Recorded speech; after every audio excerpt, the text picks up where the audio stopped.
সময় হইল বড় শিক্ষক, সব দিবে শিখাইয়া। সুখের জীবন থাকবে না রে, দেখবে না কেউ চাইয়া। সময় হইল বড় শিক্ষক, সব দিবে শিখাইয়া। সুখের জীবন থাকবে না রে, দেখবে না কেউ চাইয়া। মরার আগে মরবি রে তুই, জ্বালা সইতে পারবি না। মরার আগে মরবি রে তুই, জ্বালা সইতে পারবি না। নিজের মুখটা দেখা একদিন হইবে তোমার যন্ত্রণা। নিজের মুখটা দেখা একদিন হইবে রে তোর যন্ত্রণা। কিসের এত বড়াই তোমার মাটির দেহ লইয়া। ময়রা দেখো পোকামাকড় শেষ করবে সব খাইয়া। কিসের এত বড়াই তোমার মাটির দেহ লইয়া। ময়রা দেখো পোকামাকড় শেষ করবে সব খাইয়া। এই দুনিয়া ছাড়তে হবে, অহংকার আর কইরো না। এই দুনিয়া ছাড়তে হবে, অহংকার আর কইরো না। নিজের মুখটা দেখা একদিন হইবে তোমার যন্ত্রণা। নিজের মুখটা দেখা একদিন হইবে রে তোর যন্ত্রণা। ক্ষমতার বড়াই কইরো না ভাই, সে আর চিরদিন থাকে না। পাওয়ারের বড়াই কইরো না বোন, সে আর চিরদিন থাকে না। নিজের চেয়ার দেখা একদিন হইবে তোমার যন্ত্রণা। নিজের চেয়ার দেখা একদিন হইবে তোমার যন্ত্রণা। মারহাবা কি বলা যাবে? আরো জোরে বলেন মারহাবা। ওগো আমার ভাইয়েরা, এই সৌন্দর্যের বড়াই করে কোনো লাভ নাই, চেহারার বড়াই করে কোনো লাভ নাই, শক্তির বড়াই করে কোনো লাভ নাই, আমাদের যৌবনের জোয়ারের বড়াই করে কোনো লাভ নাই। আমার চুলটা সুন্দর, আমার দাড়ি গোপমস সুন্দর, এটার বড়াই করে কোনো লাভ নাই। হাসলে দাঁতগুলো যখন বের হয় ঝকঝক চকচক করে, এটার বড়াই করে কোনো লাভ নাই। মেহজাবিনের বিয়ে হয়েছে, 14 বছর প্রেম সাকসেস করেছে, নতুন করে 14 তারিখে বিয়ে করি। আরে কত ছবি ফেসবুকে আসে, দাঁত দুপাটি কায়দা করে বের করে দিয়েছে। এই সুন্দর দাঁতটাও একদিন থাকবে না। সুতরাং এই হাসির বড়াই করেও কি কোনো লাভ আছে নাকি? যেই মুখে দাড়ি নাই সেই মুখে দাড়ি গজাবে, যেই দাড়ি কালো সেটা সাদা হয়ে যাবে। সুন্দর চুলটা একদিন পেকে সাদা হয়ে যাবে, অথবা চুলগুলো পড়ে যাবে, দাঁতগুলো পড়ে যাবে। ও আমার ভাইয়েরা, যৌবনের জোয়ার, যৌবনের গরম যাদের আছে, এই যৌবনটাও একদিন, ওই যে মমতাজ বলেছে, যৌবন হইল গোল্ডেন সিগারেট। এই সিগারেটের মতো ধোঁয়া উড়তে উড়তে উড়তে একসময় ওই যে যেমন সিগারেটের ফিল্টারের কাছে চলে আসে, তেমনি এমন একটা পর্যায়ে পৌঁছে যাবেন, গোল্ডেন সিগারেটটা যেমন শেষ হয়ে যায়, যৌবনের বাতিটাও একদিন পুড়িয়ে যাবে। একদিন এই পৃথিবী ছেড়ে চলে যাওয়া লাগবে। আমি লাস্টের 2 লাইনে বলেছি, ক্ষমতার বড়াইও করা যাবে না, কারণ এই চেয়ারটাও চিরদিন থাকবে না।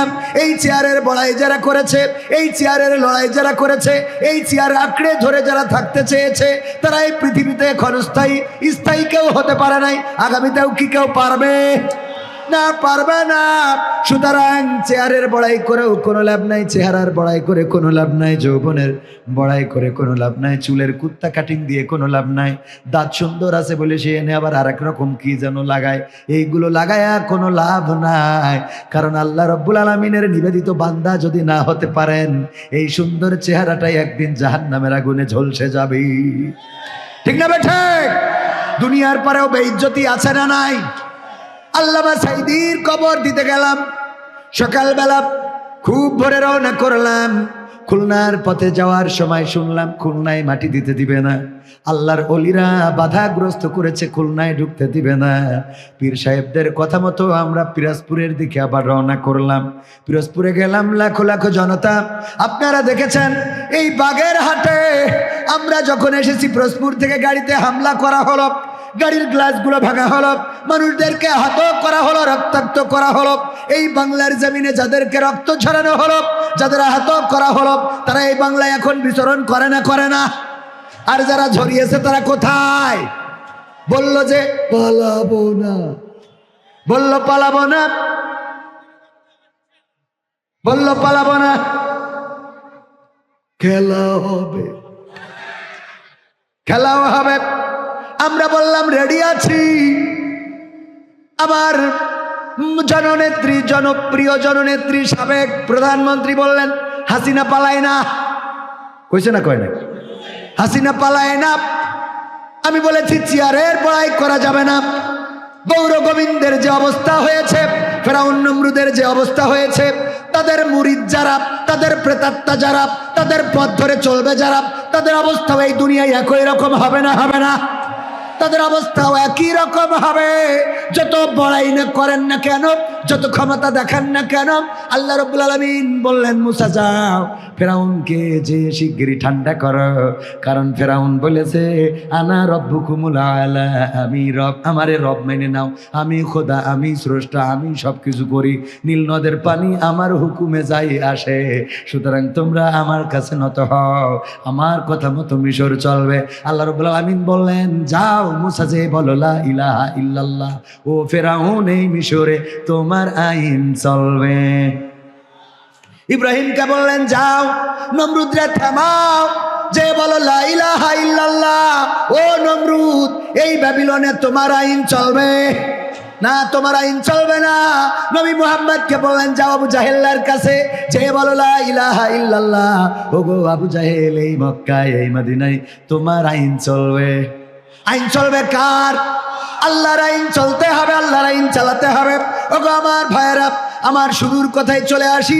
সুতরাং এই দুনিয়ার পরে আমাদের কিসের অহংকার, কিসের লড়াই, কিসের বড়াই, কিসের মারামারি, কিসের কাটাকাটি, কিসের হানাহানি? আজকে নিজেরা নিজেরা গোলমাল করে মারামারি করে। ওয়াকারুজ্জামান সেনাপ্রধান আজকে শক্ত ভাষায় কথা বলেছেন, যদি নিজেরা নিজেরা মারামারি করেন, কাটাকাটি করেন, যদি দ্বন্দ্ব করেন, তাইলে পরিস্থিতি ভালো হবে না, দেশের স্বাধীনতা বিঘ্ন ঘটবে, স্বাধীনতায় বিঘ্ন হবে। এমনকি উনি অনেক বিষয়ে কথা বলেছেন খুবই শক্ত করে, জানি না কোন দিকের ইঙ্গিত দিয়েছেন, তবে এই দেশটা আমার আপনার সবার, সেই দেশটা স্বাধীনতা যেমন অর্জন করেছি, রক্ষা করার দায়িত্ব আমাদের আছে না নাই? স্বাধীনতা যদি রক্ষা করতে হয়, তাইলে ইতিপূর্বে যারা রক্ত দিয়েছে তাদের রক্তের সাথে বেঈমানি করা যাবে। কিন্তু আমরা দেখতে পাচ্ছি 5 তারিখের পরে কিছু উগ্রতা সৃষ্টি হয়েছে, কিছু উগ্র মানুষ, জানি না ওরা কারা, কোত্থেকে এলো, ওরা কোত্থেকে এসেছে, ওরা জানা নাই কোথা থেকে আসলো। আজকে যেন কালের কণ্ঠের একটা রিপোর্ট দেখলাম। কোন কণ্ঠ? কিসের কণ্ঠ? কালের কণ্ঠের রিপোর্ট দেখলাম। দিনের আলোতে বিএনপির মিছিলে, আর রাতের অন্ধকারে আল্লাহওয়ালা দল করে। কোন দল? যে দল তাহাজ্জুদ পড়ে দিন শুরু করে, 80-90 রাকাত তাহাজ্জুদ পড়ে, আর যখন বিপদে পড়ে তখন বলে দাদা বাঁচাও। কথা কয় না? যে তাহাজ্জুদ পড়ে তার স্রষ্টাকে, তাহাজ্জুদ পড়ে যদি দাদার কাছে পালানো লাগে, তাইলে তুই কেমন তাহাজ্জুদ গুজারি? কথা কয় না? যে মাথাটা নত করেছে আল্লাহর কাছে, সে কখনো কোনো বাতিলের কাছে আশ্রয় চাইতে পারে? ইতিপূর্বে চাই নাই।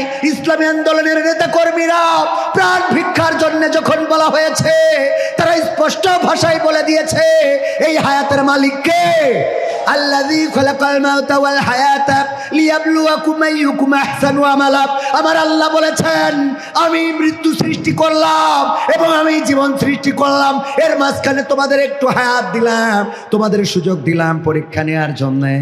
মৃত্যু থেকে জীবন পর্যন্ত, জীবন থেকে মৃত্যু পর্যন্ত, শুরু থেকে কবর পর্যন্ত, দোলনা থেকে কবর পর্যন্ত আমি পরীক্ষা করে দেখতে চাই আমলের দিক থেকে কে কত উত্তম। জীবন মৃত্যুর মালিক তাহলে কে? জীবন মৃত্যুর মালিক যারা আল্লাহকে মানে, তারা আল্লাহর কাছে মাথা নত করে দেয়। ইসলামী আন্দোলনের নেতা কর্মীরা যেমন বলেছিল আমাদের জীবনের মালিক আল্লাহ, সুতরাং কোনো রাষ্ট্রপতি নয়, কোনো প্রধানমন্ত্রী নয়, বাইডেন নয়, ডোনাল্ড ট্রাম্প নয়, নরেন্দ্র মোদী নয়, পুতিন নয়, বারাক ওবামা নয়, আমরা একমাত্র আল্লাহর কাছে ছাড়া কারো কাছে প্রাণ ভিক্ষা চাইতে পারি? চাওয়া যায়? কারণ ইসলামী আন্দোলনের নেতা কর্মীরা এটা জানে, আল্লাহ বলে দিয়েছেন পবিত্র কোরআনের সূরা আল নামের 162 নম্বর আয়াত, বলো কুল ইন্না সালাতি ওয়া নুসুকি ওয়া মাহইয়ায়া ওয়া মামাতি লিল্লাহি রাব্বিল আলামিন। আমার আল্লাহ বললেন বলো, ওগো নবী বলো, তোমার উম্মতদেরকেও বলো, বলতে বলো, দুনিয়াবাসীকে বলতে বলো, নিশ্চয় আমার সালাত, ইন্না সালাতি, নিশ্চয় আমার সালাত, অনুসুকি আমার কুরবানি, ওয়া মাহইয়ায়া আমার হায়াত, ওয়া মামাতি এবং আমার মওত, লিল্লাহি রাব্বিল আলামিন, আমি আল্লাহর জন্য উৎসর্গ করে দিলাম। বলেন সুবহানাল্লাহ। আমাদেরকে শিখিয়ে দিলেন সব কিছু কার জন্যে? আমাদের জীবন কার জন্যে? আমাদের মরণ কার জন্যে?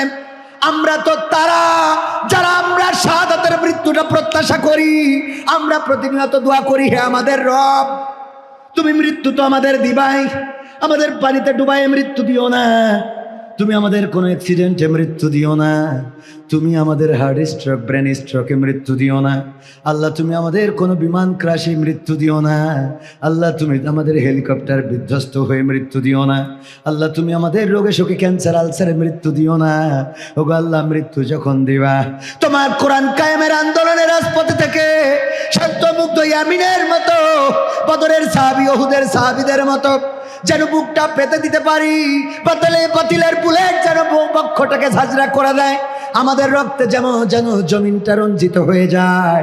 আল্লাহ, মরণ যখন দিবা তখন আমাদের শাহাদাতের মৃত্যু নসিবে করে দিও। এই দোয়া আমরা করি না? আমরা আমাদের মৃত্যু জানি যে আল্লাহর হুকুম ছাড়া হয়। আমাদের সাহাবীরা শিখিয়েছেন, আব্দুল লজ্জা ওরফে আব্দুল্লাহ জুলবাজাদাইন, আব্দুল্লাহ জুলবাজাদাইন নাম মনে আছে না নাই? রাদিয়াল্লাহু তাআলা আনহু। আব্দুল লজ্জার ঘটনা আপনাদের জানা আছে। চাচাকে বললেন, ওগো চাচা, নবী মুহাম্মদ সম্বন্ধে আপনার ধারণা কি? বললো, আমরা বিশ্বাস করি, আমার মন বলে নবী মুহাম্মদ একজন আল্লাহর প্রেরিত বান্দা ও তার রাসূল।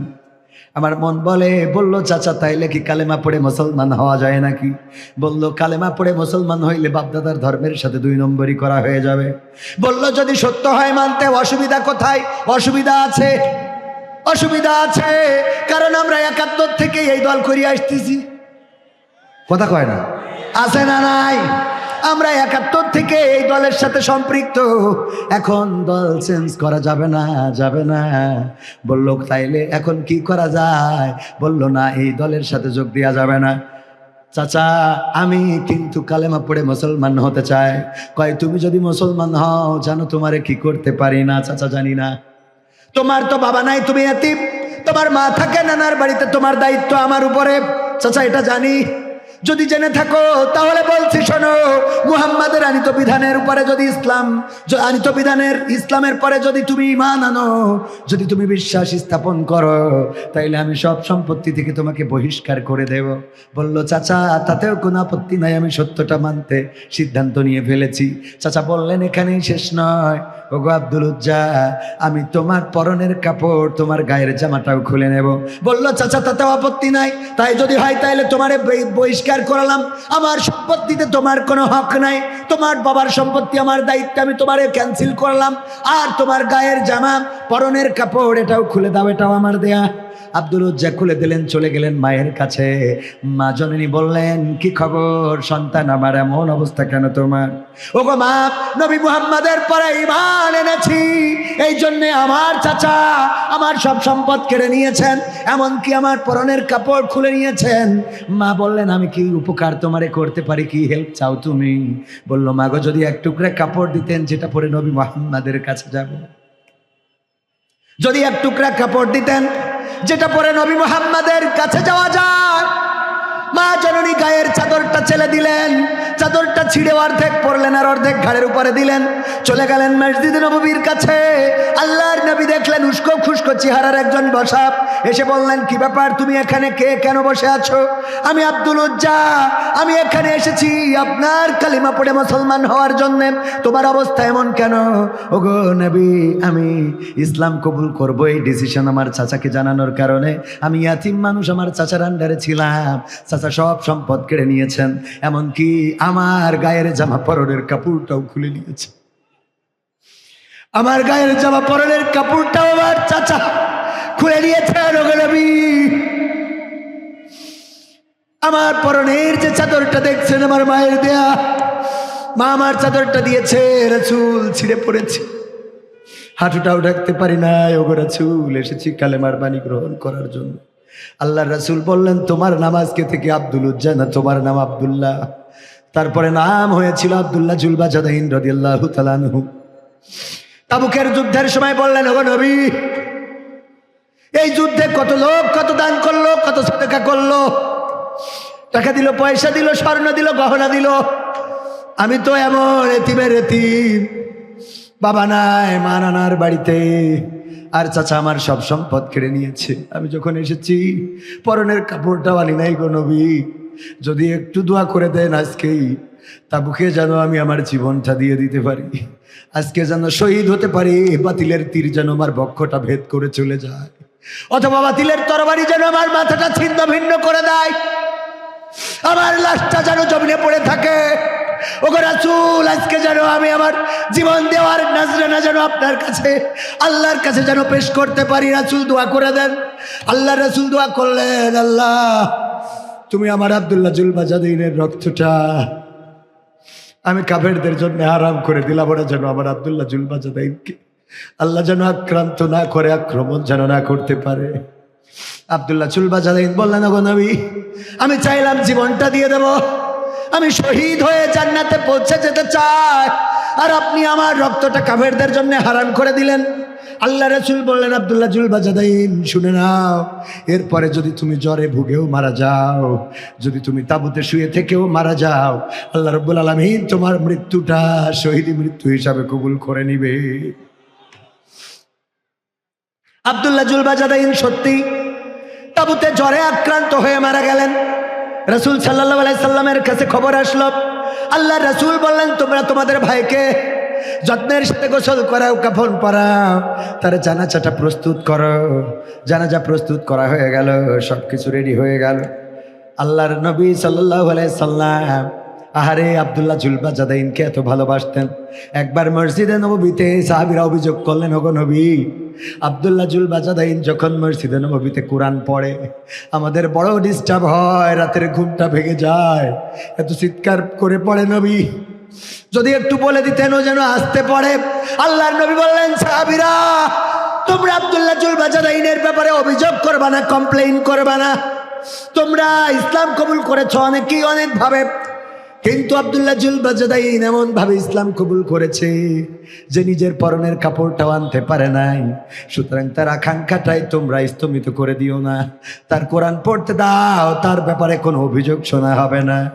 এই আব্দুল্লাহ জুল বাজাদাইন মারা যাওয়ার পরে যখন তার কবরে লাশ নামাচ্ছিল, তখন আব্দুল্লাহ ইবনে মাসউদ রাদিয়াল্লাহু তাআলা আনহু তিনি চিৎকার করে বললেন, আল্লাহ, ওগো আল্লাহ, আজকে যদি আব্দুল্লাহ জুল বাজাদাইনের এই মৃত্যুটা না হয়ে আমি আব্দুল্লাহ ইবনে মাসউদের এই মৃত্যুটা হতো, তাইলে আমার জীবনটা ধন্য হয়ে যেত। আল্লাহু আকবার, আমার জীবনটা ধন্য হয়ে যেত। আল্লাহ, আব্দুল্লাহ জুল বাজাদাইনের এই মৃত্যুটা তুমি কেন আমারে দিলে না আল্লাহ? কারণটা কি? কারণ হলো জানাজা পড়ানোর শেষে যখন লাশটা নিয়ে গেল কবরে, যখন লাশটা কবরের কাছে নিয়ে যায়, খাটিয়াটা বহন করেছিলেন স্বয়ং আবু বকর এবং ওমর রাদিয়াল্লাহু তাআলা আনহু। দুইজনে খাটিয়াটা ধরলেন, খাটিয়াটা ধরে নিয়ে যাচ্ছেন কবরের কাছে। অন্ধকার রাতে বাতি নিয়ে দাঁড়ানো যেই মানুষটা, তিনি ছিলেন বেলাল রাদিয়াল্লাহু তাআলা আনহু, ইসলামের প্রথম মুয়াজ্জিন। আর কবরের মধ্যে যিনি নেমে গিয়েছিলেন তিনি আর কেউ নন, তিনি আখেরি জামানার পয়গম্বর নবী মুহাম্মদ সাল্লাল্লাহু আলাইহি ওয়াসাল্লাম। তিনি নেমে গেলেন কবরের মধ্যে। আব্দুল্লাহ জুল বাজাদাইনের লাশটা কবরে শোয়ালেন। আল্লাহর কাছে দুটি হাত তুলে বললেন, আল্লাহ, ওগো রব, আজকে সন্ধ্যা পর্যন্ত আমি আব্দুল্লাহ জুল বাজাদাইনের উপরে সন্তুষ্ট ছিলাম, তুমি আব্দুল্লাহ জুল বাজাদাইনের উপরে সন্তুষ্ট হয়ে যাও। আল্লাহ রাসূল কোন সাহাবীর কবরে নেমে লাশটা নামি এমন কথা বলা এর থেকে বড় ভাগ্যের আর কি হতে পারে? এর থেকে বড় প্রাপ্তির আর কি হতে পারে? ওগো আমার ভাইয়েরা, আমাদেরকে যারা থামাতে চায়, আমাদেরকে যারা দমাতে চায়, ক্ষমতার পাওয়ার দেখায়, আল্লাহর কসম করে বলি এই ক্ষমতার চেয়ারকে আমরা আমাদের পায়ের জুতাও মনে করি না।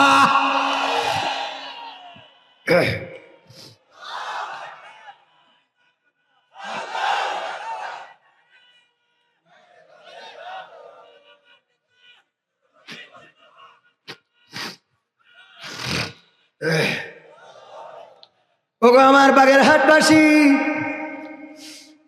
যারা মৃত্যুকে ভয় পায় না, যারা শাহাদাতের মৃত্যু কামনা করে, আমাদের পূর্বপুরুষেরা জিহাদে যেতেন শহীদ হওয়ার জন্য, আমরা তো তাদের উত্তরসূরি। আমাদেরকে শেষ করার জন্য ইতিপূর্বে যারা পরিকল্পনা করেছে সব শেষ হয়েছে, কিন্তু ইসলাম শেষ হয় নাই। বলেন ঠিক কিনা? আল্লাহ রাব্বুল আলামিন সূরা সফে বলে দিয়েছেন, ইউরিদুনা লিইউতফিউ নূরাল্লাহি বিআফওয়াহিহিম ওয়াল্লাহু মুতিম্মু নূরিহি ওয়ালাউ কারিহাল কাফিরুন। আমার আল্লাহ বললেন ওরা চায়। কারা চায়? ওই ফেরাউনের প্রেতাত্মা, ওই নমরুদের প্রেতাত্মা, আবু জাহেলের আবলাবার উত্তরসূরি, আবরাহার উত্তরসূরি। তারা চায় মুখের ফুৎকার দিয়ে ইসলামের আলোকে নির্বাপিত করে দেবে, কিন্তু আমি আল্লাহ আমার দ্বীনের আলোকে প্রজ্বলিত করে রাখবো। যতই তাদের কলিজার মধ্যে জ্বালাপোড়া হোক না কেন, কথাটা কার?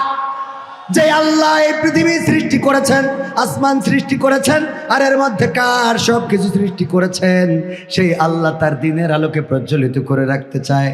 সুতরাং এই আলোকে যারা নিভিয়ে দিতে চায়, মিটিয়ে দিতে চায়, আল্লাহর কসম করে বলি এই জমিন থেকে তারা শেষ হয়ে যাবে, ইসলামের আলোকে নির্বাপিত করা যাবে।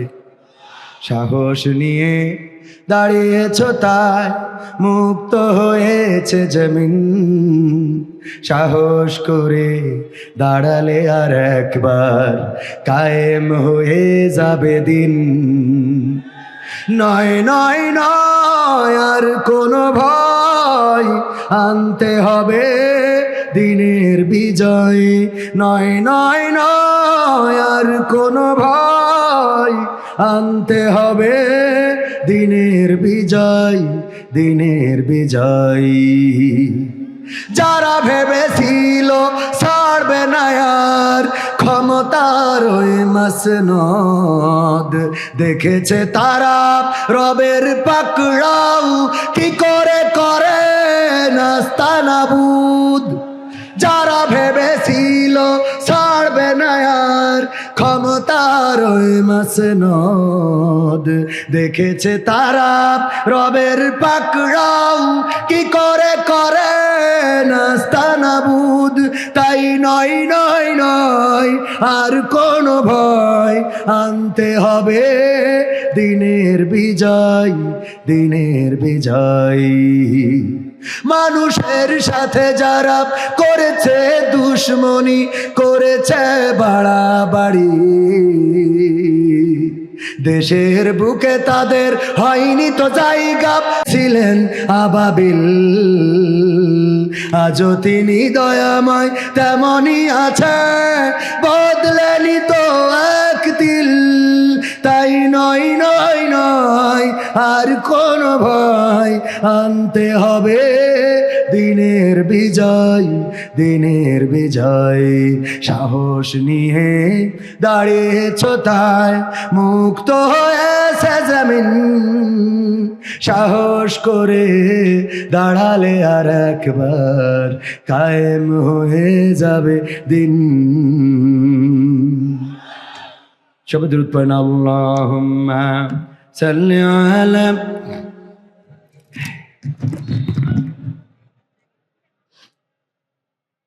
ওয়া আলা আলি সাইয়্যিদিনা।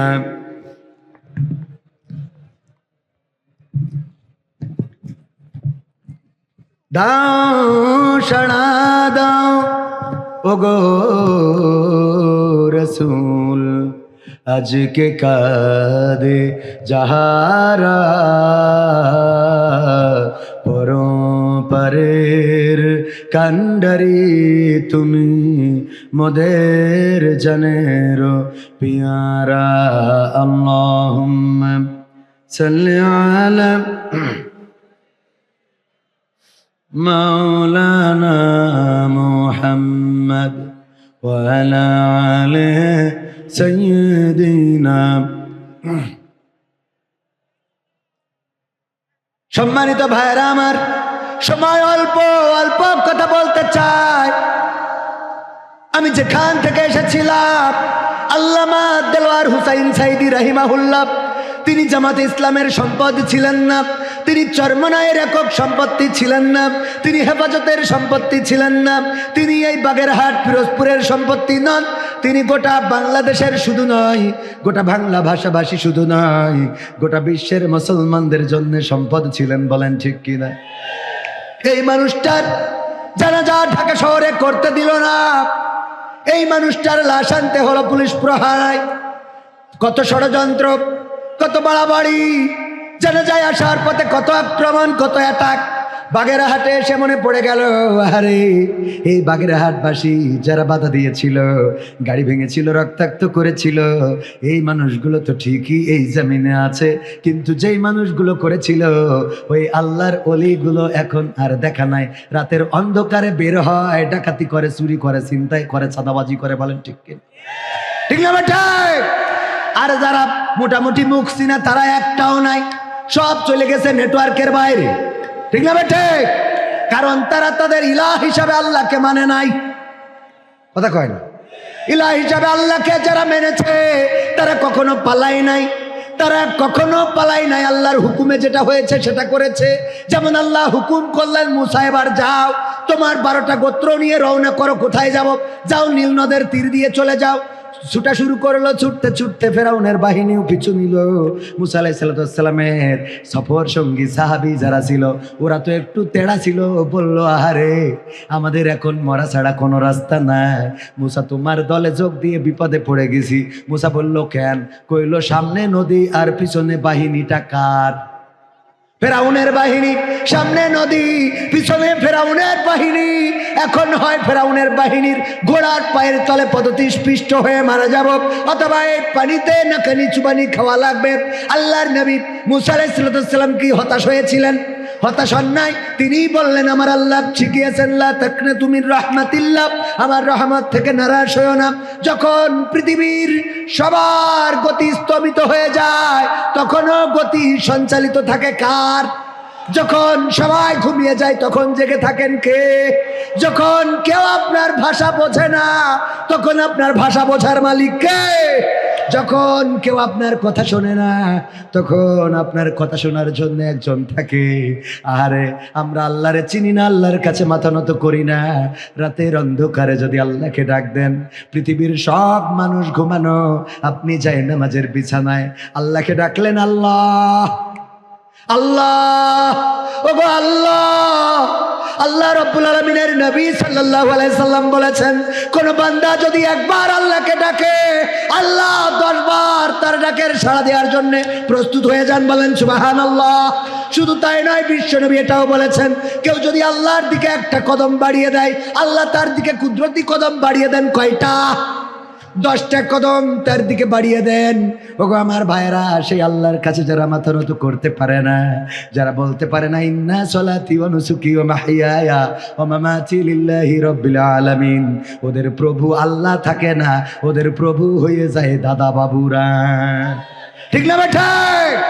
ওদের প্রভু হয়ে যায় দাদা বাবুরা। ওরা আল্লাহতে ঈমান আনে, এমন ঈমান, ওই যে এক হিন্দু আর এক মুসলমান তর্ক করছিল। মুসলমান বলে আল্লাহ বড়, হিন্দু বলে ভগবান বড়। মুসলমান কয় না আমার আল্লাহ বড়, হিন্দু কয় না আমার ভগবান বড়। মুসলমান বলে আরে আমার আল্লাহ বড়, হিন্দু বলে না আমার ভগবান বড়। মুসলমানদের ইজ্জত একটু বুদ্ধি বেশি না কম? একটু বুদ্ধি বেশি। মুসলমান বলল, ঠিক আছে, তোমার আল্লাহ যদি বড় হয়, তোমার ভগবান যদি বড় হয়, চলো ওই পাহাড়টাই উঠবো, উঠে লাফ দেব ভগবানের নামে আর আল্লাহর নামে। যদি তোমার ভগবান বড় হয় তোমারে হেফাজত করবে, আর আমার আল্লাহ বড় হইলে আমারে হেফাজত করবে। ওর বুদ্ধি হইলো, পাহাড়ে তুলে তোরে ধাক্কা দিয়ে ফেলাবো, তোর ভগবানের নামে ফেলাইয়ে তুই নেটওয়ার্কের বাইরে যাবি, আর আমার কিছু করা লাগবে না। বুদ্ধি আছে না নাই? বুদ্ধি করলো। পাহাড়ের পরে ওঠার পরে হিন্দু বলল, নাও লাফ দাও। কই তুমি আগে দাও, কই তুমি আগে দাও, তুমি আগে দাও। দুইজনে তর্ক বিতর্ক। মুসলমান হিন্দুরে বলল তোর ভগবান যদি এত বড় হয় তোর লাভ দিতে ভয় কিসের? পরিমাণের মধ্যে একটা দোলা লেগে গেল। ঠিক আছে, আমার ভগবান বড়, আমার বিশ্বাস আছে, কনফিডেন্স আছে, সুতরাং আমি লাভ দেব, তারপরে আমি নিচেই যেয়ে যদি বেঁচে থাকি তোমারও খবর আছে। এবার হিন্দু বলল ওগো ভগবান তুমি আমারে রক্ষা করো, লাভ দিয়েছে, বেঁচে গেছে। এইবার বলে মুসলমান দাও লাভ তোমার আল্লাহর নামে। মুসলমান চিন্তায় পড়ে গেল, হায় রে ভগবানের নামে বেঁচে গেছে, তাহলে কি সত্যি ভগবান বড়? তাইলে কি সত্যি ভগবানই বড়? কি যে এক বিপদ!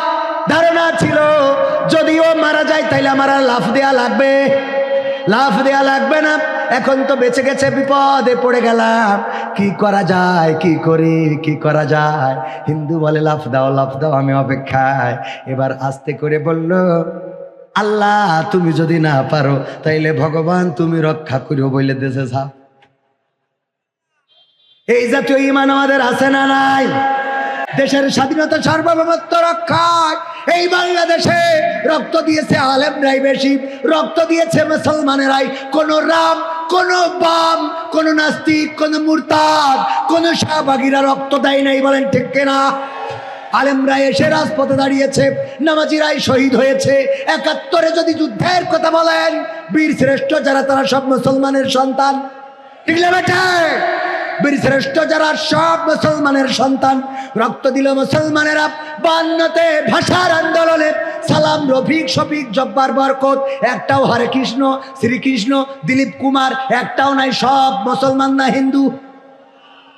সব মুসলমান। আবার ২৪-এ এসে রক্ত দিল মুসলমানেরা। আমার আবু সাইদ শান্ত মুগ্ধ রক্ত দিল, জীবন দিল, শহীদ হলো এই বাংলাদেশে শাপলা চত্বরে আমার হেফাজতে ইসলাম। ছোট্ট ছোট্ট বাচ্চা শিশুরা, যাদের যে বাচ্চাগুলো রাজপথে দাঁড়াইলে অনেক হিন্দুও আছে যারা তাদের হাতে টাকা দিয়ে দেয় মাদ্রাসার জন্যে, আর তোরা মুসলমান হয়ে ওই বেনজির ক্লিয়ার করলি। আহারে এই ছোট্ট ছোট্ট বাচ্চাদের বুকে গুলি চালাইতে কি তোদের বায়া করলো না? ঠিক না বেঠে? শাপলা চত্বরের রক্তে রঞ্জিত ওই হাত। আহারে আবার ওদের পক্ষে গণতন্ত্রের কথা বলে এক দল আছে না নাই? আমি তাদেরকে স্পষ্ট করে আগেও বলেছি, গণতান্ত্রিক অধিকার ভোগ করবে, এটা তো কথা ঠিক, আমরাও চাই। কিন্তু তোমাদের কাছে প্রশ্ন, যখন বালুর ট্রাক বাড়ির সামনে ছিল তখন গণতন্ত্র কোথায় ছিল? যখন নয়াপল্টনের শাটার টেনে তালা দিল তখন গণতন্ত্র কোথায় ছিল? যখন নেত্রীকে ওই নাইকো দুর্নীতি মামলায়, মাত্র ২ কোটি টাকার মামলায় জেলে দিল, রিমান্ডে নিল, অসুস্থ মানুষ চিকিৎসাও হইতে দিল না, তখন তোমাদের গণতন্ত্র কোথায় ছিল? যখন রাজপথে দাঁড়াতে দেয় নাই, কোনো কথা বলতে দেয় নাই, ভোটের আগে দিনের আলোতে নয় রাতের অন্ধকারে তাহাজ্জুদের নামাজ পড়ে ব্যালটে সিল মারলো, তখন গণতন্ত্র কোথায় ছিল? যখন ফাঁসি দেওয়া হলো একই দিনে ২ জন নেতা, একজন ছাকা চৌধুরী আর একজন আলী আহসান মোহাম্মদ মুজাহিদ, আমাদের এটা তো বাদ দিলাম কারণ আমরা শহীদ হওয়ার জন্য এই তামান্না নিয়ে ঘুরে বেড়ায়, ছাকা চৌধুরীর যখন টানিয়ে দিল তখন গণতন্ত্র কোথায় ছিল? ঠিক না বেটা? এই গণতন্ত্রের কথা যারা বলে মাথায় রাখবেন, ওরা আসল জাতীয়তাবাদী দল নাই, ওরা হলো ওই দাদাদের টাকায় কেনা গোলাম রয়ের এজেন্ট। এই জন্য তারা তাদের পক্ষ নিয়ে কথা বলে, ঠিক না বেটা?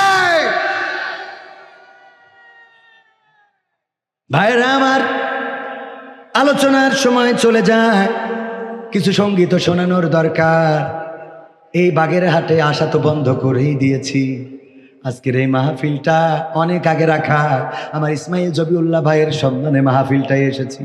একটু কম আসা হয় এইদিকে, আমার রাহাত ভাই জেলে গেল আর আমি বাগেরহাট ছেড়ে দিয়েছি, ঠিক না বেঠে? যারা আমার চেনেন তারা জানেন, আমার রাহাত ভাই যদি কোনো মাহফিলে বলেছে কবির ভাই ওই মাহফিলে যান, চলে এসেছি, ভাই সাক্ষী। যদি বলেছে এই মাহফিলে আসেন, এমনকি হাদিয়ার বিষয়ও আমি কোনো মাহফিলে কোনো কমিটির সাথে লেনদেন করি নাই। রাহাত ভাই যেটা বলেছেন, রাহাত ভাই নিজে যা হাদিয়া দিয়েছেন কাটাখাল মোড়ে যেয়ে পকেটে নিয়ে চলে গেছি, ভাই আছেন সাক্ষী। এই রাহাত ভাই যখন জেলে গেল তারপরে আমিও বাগেরহাট ছেড়ে দিলাম। কলিজার মানুষ না থাকলে মনটায় কষ্ট লাগে না? লাগে না? মনটাই কষ্ট লাগে, ভালোবাসার মানুষ। আরে আমরা আমাদের কোনো দল নাই, বিএনপি জামাত জাসদ বাসদ এই যে কথাগুলো বলি, অনেকেই যখন ইসলামের কথা বলা হয়, অনেক বিএনপি আছে বলে হুজুর আমরাও তো টাকা দিছি। যদি বলি ইসলামের পক্ষে কারা হাত উঁচু করেন, মানে যদি বলি এখানে না, যেখানেই বলি ইসলামের পক্ষে কারা হাত উঁচু করেন, সবাই হাত উঁচু করে। বিএনপির নেতা কানে কানে কয় হুজুর আমরাও তো টাকা দিছি, আমাদের জন্য একটু হাত। আমি বললাম আমরা তো ইসলামের জন্য হাত উঁচু করেছি, জামাত ইসলামের জন্য না। কথা কয় না, জামাতের জন্য হাত উঁচু করাবো কেন? কিসের জন্য হাত উঁচু করাবো? আমি বলেছি এই দেশে যদি শেখ হাসিনা ইসলাম কায়েম করতে চায়, ইসলাম কায়েম করার আন্দোলন করে, শেখ হাসিনা যদি আল্লাহর জমিনে আল্লাহর দিন প্রতিষ্ঠার জন্য নেতৃত্ব দেয়, সেই শেখ হাসিনাকেও আমাদের এই দেশে এনে তার নেত্রী মানতে অসুবিধা আছে? একজন বলছে না মানব না। কেন? বলছে হাসিনাতে ইসলাম কায়েম নেব না। এত রাগ, বলছে হাসিনাতে নেব না। আমার বক্তব্য হলো যদি বাংলাদেশে আওয়ামী লীগ চায় আল্লাহর জমিনে আল্লাহর কোরআন কায়েম করে দিবে, সেই আওয়ামী লীগ করতে আমাদের কোনো আপত্তি কি আছে? যদি বিএনপি চায় আল্লাহর জমিন আল্লাহর কোরআন কায়েম করে দিবে, আল্লাহর জমিন চলবে আল্লাহর আইন দিয়ে। আল্লাহ চোরের আইন দিয়েছেন, হাত কেটে দাও, ছিনতাইকারীর এক পাশের হাত অপর পাশের পা কেটে দাও, ধর্ষণকারীর মাজা পর্যন্ত গেড়ে দাও, ইট পাথরে নিক্ষেপ করো, যদি কেউ খুন করে তাকেও খুন করে দুনিয়া থেকে বিদায় করে দাও। যদি রক্তপণ নিতে চায় পরিবার ক্ষমা করে, সেটা ভিন্ন কথা। ওগো আমার ভাইয়েরা, এইভাবে যদি আল্লাহর জমিনে আল্লাহর দিন কায়েম করার জন্য বিএনপি ভূমিকা রাখে, সেই বিএনপি করতে আমাদের কোনো আপত্তি আছে? কিন্তু এই বাংলার জমিনে যদি আল্লাহর কোরআনের বিরুদ্ধে, আল্লাহর রাসূলের বিরুদ্ধে, ইসলামের বিরুদ্ধে জামাত ইসলাম দাঁড়ায়, ওই জামাতের বিরুদ্ধে কথা বলতে আমাদের কোনো আপত্তি আছে নাকি? না, আপত্তি নাই। আমাদের মেসেজ ক্লিয়ার, আমরা কোনো বিএনপি জামাত আওয়ামী লীগ নয়, আমরা আল্লাহর পক্ষে, রাসূলের পক্ষে এবং আল্লাহর পছন্দের দিন, ইন্নাদ দীনা ইনদাল্লাহিল ইসলাম। আল্লাহ বলেছেন আমার মনোনীত বিধান হলো ইসলাম, সেই ইসলামের পক্ষে কথা বলি। বলেন ঠিক কিনা? ঠিক না বেঠে? এখন স্লোগান উঠেছে সব দল দেখা শেষ, আগামীতে হবে দাড়ি টুপির বাংলাদেশ। ঠিক না বেঠে? কারণ সবাইকে তো দেখলাম, ইংরেজদের শাসন দেখেছি প্রায় 200 বছর, তারা শান্তি দিতে পারে না।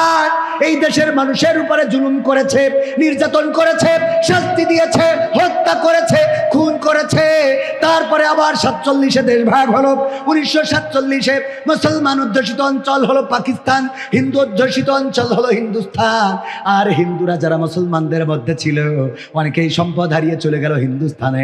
আর মুসলমান যারা হিন্দুস্তানে ছিল, তারাও তাদের সম্পদ হারিয়ে চলে আসলো পাকিস্তানে, কেউ পূর্ব কেউ পশ্চিমে। আসার পরে 24টা বছর তারা শান্তি দিতে পারে নাই। তারা বলতো আমাদের এই শিশু রাষ্ট্র, এই শিশু রাষ্ট্রে একটু সুযোগ দিতে হবে। 24টা বছর 2 যুগ পার করেছে, কিন্তু সেই শিশু রাষ্ট্র আর বুড়া হয় নাই। ঠিক না বেটে? আমাদেরকে শান্তি দিতে পারলো না, যার কারণে 71-এ জনগণ ফুঁসে উঠল, রাজপথে সংগ্রাম করলো, লড়াই করলো, জীবন দিল, শহীদ হলো। 71-এ একটি লাল সবুজের পতাকা আনলো, মানচিত্র আনা হলো। স্বাধীনতার 53 বছর পার হয়ে গেছে। বলেন দেখি, যেই বাংলাদেশে ধর্ষণ মুক্ত সমাজ গড়তে চেয়েছিল, জুলুম মুক্ত, খুন মুক্ত, হত্যা মুক্ত, ধর্ষণ মুক্ত, জেনা পাপাচার মুক্ত, সেই সোনার বাংলাদেশ কি আজ পর্যন্ত গড়তে পেরেছে? আজ পর্যন্ত গড়তে পারে না। আমাদেরকে স্বপ্ন দেখানো হয়েছে, কেউ বলেছে আমরা সোনার বাংলাদেশ গড়ব। ঠিক না বেঠে? কেউ বলেছে সোনার বাংলাদেশ গড়ে দেব, কেউ বলেছে নতুন বাংলাদেশ গড়ে দেব, কেউ বলেছে গ্রিন বাংলাদেশ গড়ে দেব, কেউ বলেছে ডিজিটাল বাংলাদেশ গড়ে দেব, কেউ বলেছে স্মার্ট বাংলাদেশ গড়ে দেব। বলতে যে স্টেজ ভেঙে। ঠিক না বেঠে? ডিজিটাল বাংলাদেশ, স্মার্ট বাংলাদেশ, সোনার বাংলাদেশ, নতুন বাংলাদেশ, পুরাতন বাংলাদেশ, সব আমাদের দেখা শেষ। এখন আমাদের দাবি হলো, যেহেতু সোনার বাংলা দিয়ে শান্তি দিতে পারো নাই, সবুজ বাংলা দিয়ে শান্তি দিতে পারো নাই, নতুন বাংলা দিয়ে শান্তি দিতে পারো নাই, ডিজিটাল বাংলা দিয়ে শান্তি দিতে পারো নাই, স্মার্ট বাংলা দিয়ে শান্তি দিতে পারো নাই, এখন আমাদের দাবি হলো আগামীতে আমরা দেখতে চাই আগামীর বাংলাদেশ আল কোরআনের বাংলাদেশ, ইসলামের বাংলা দিয়ে দেখবো শান্তি আসে নাকি আসে না। আপনারা রাজি আছেন না? না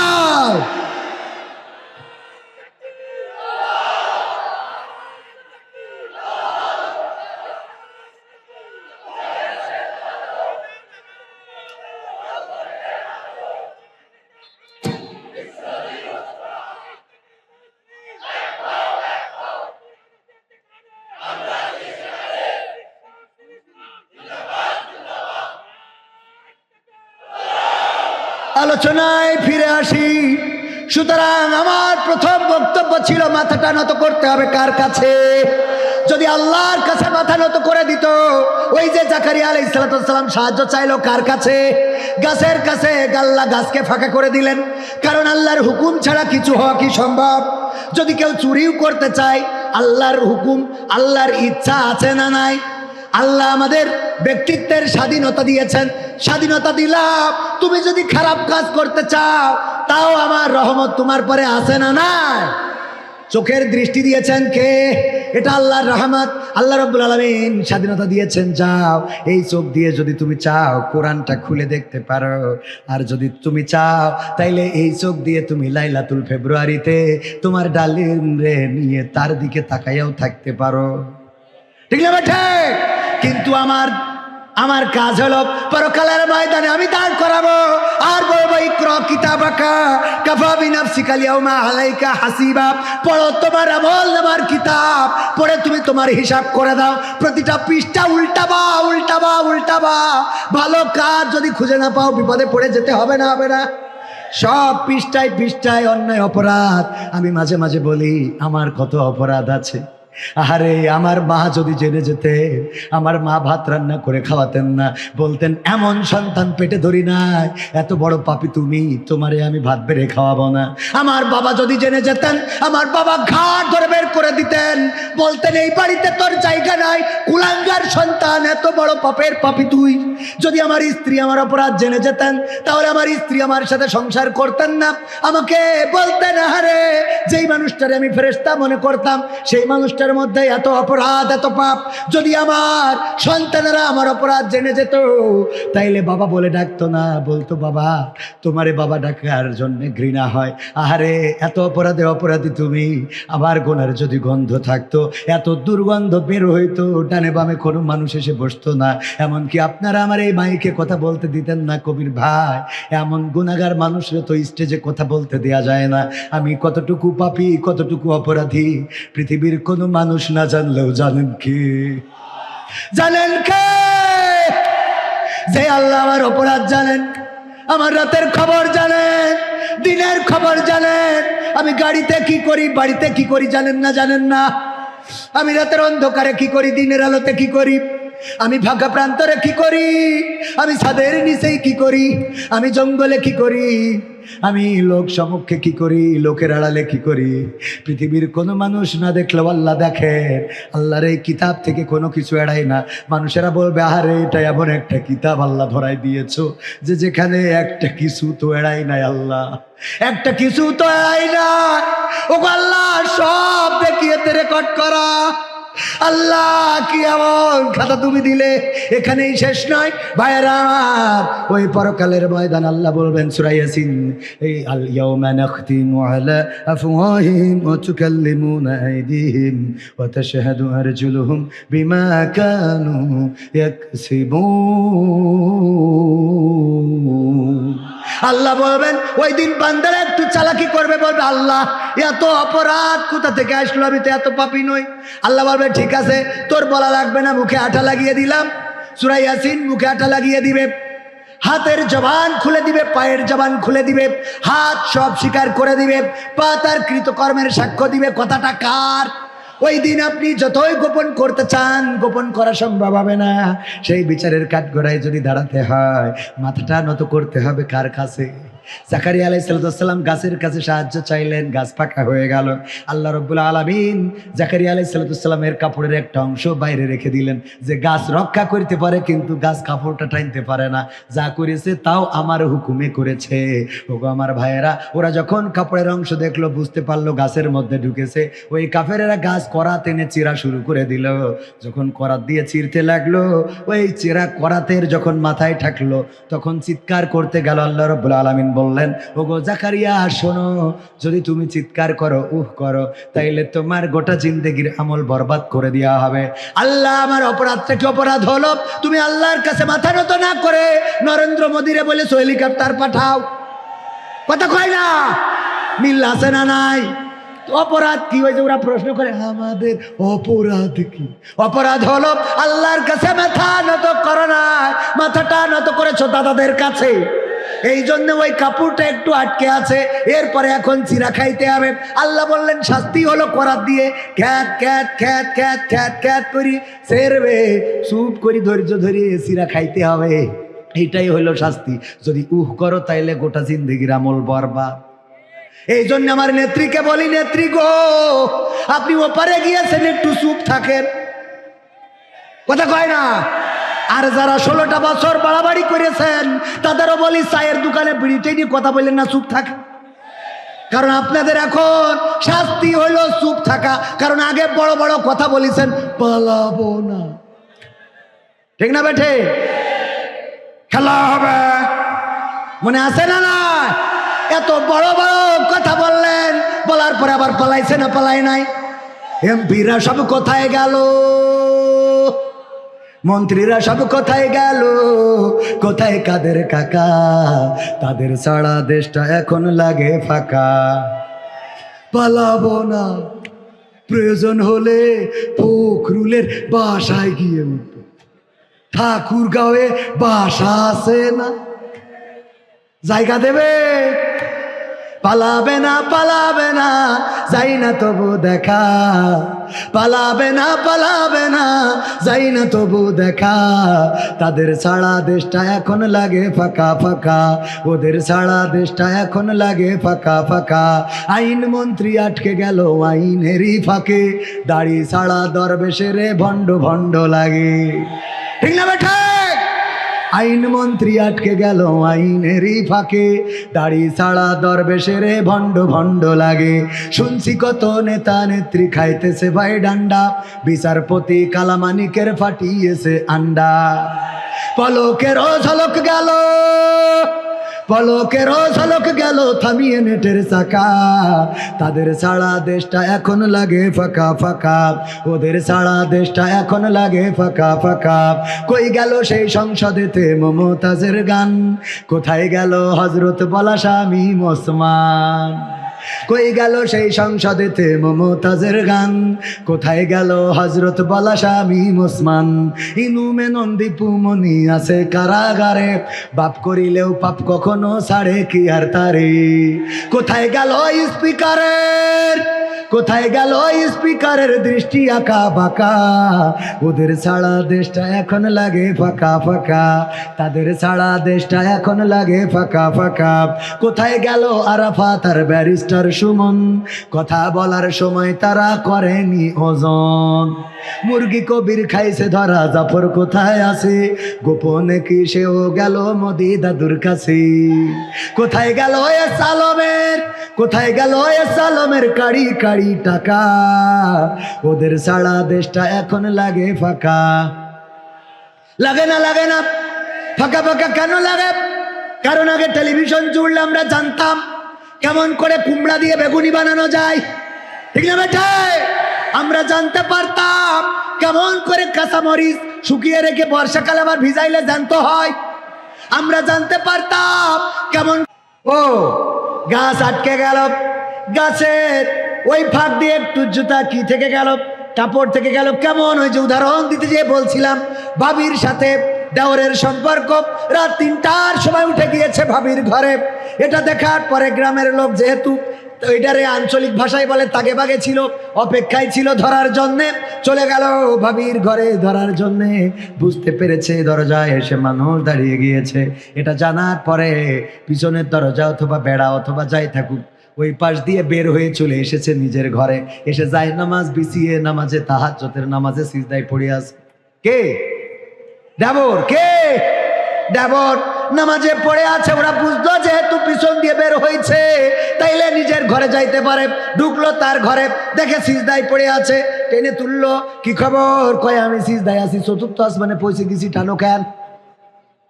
কয় টানি, কাজ আছে, কথা শুনতে হবে।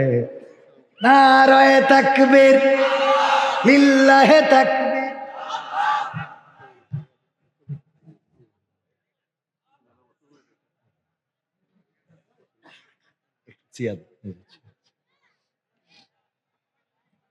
আপনারা খুশি তো? রাহাত ভাইয়ের আগমন মাহফিলের পক্ষ থেকে লিল্লাহে তাকবীর, নারায়ে তাকবীর। ওগো আমার ভাইয়েরা, তাইলে কি হলো? তাহাজ্জুদের বিছানায় যাই নামাজে টেনে তুলে বলল, গোঠো একটু কথা আছে। কয় আমি তো সিজদায় পড়ি, চতুর্থ আসমানে পৌঁছে গেছি, টানো কেন? কয় টানলাম এই জন্য তোমার সাথে কথা আছে। কয় নামাজের সময় ডিস্টার্ব করতে নাই, আল্লাহর সাথে ধ্যানে মগ্ন। কয় ধ্যানে মগ্ন ভালো কথা, তুই তো পরহেজগার পীর ওলিয়া উলিয়া ওলিয়া উলিয়ার পর্যায়ে পৌঁছে গেছিস, এতে আমাদের কোনো সন্দেহ নাই, কিন্তু তোর জুতো জোড়াটা ভাবির খাটের নিচেই কেন? কথা কি বোঝা গেছে? নিদর্শন কিছু রেখে যায়, পাপ যখন পূর্ণ হয়ে যায় নিদর্শন রাখে না, রাখে না। তখন মনে করে দাড়ি কাটলে মনে হয় রক্ষা হবে। দেখেছেন না? দেখেন না? মনে করে দাড়ি কাটলে রক্ষা হবে। আর কালামানিক মনে করলো দাড়ি রাখলে মনে হয় রক্ষা হবে। একটা কাটে আর একটা রাখে, ঠিক না বেঠে?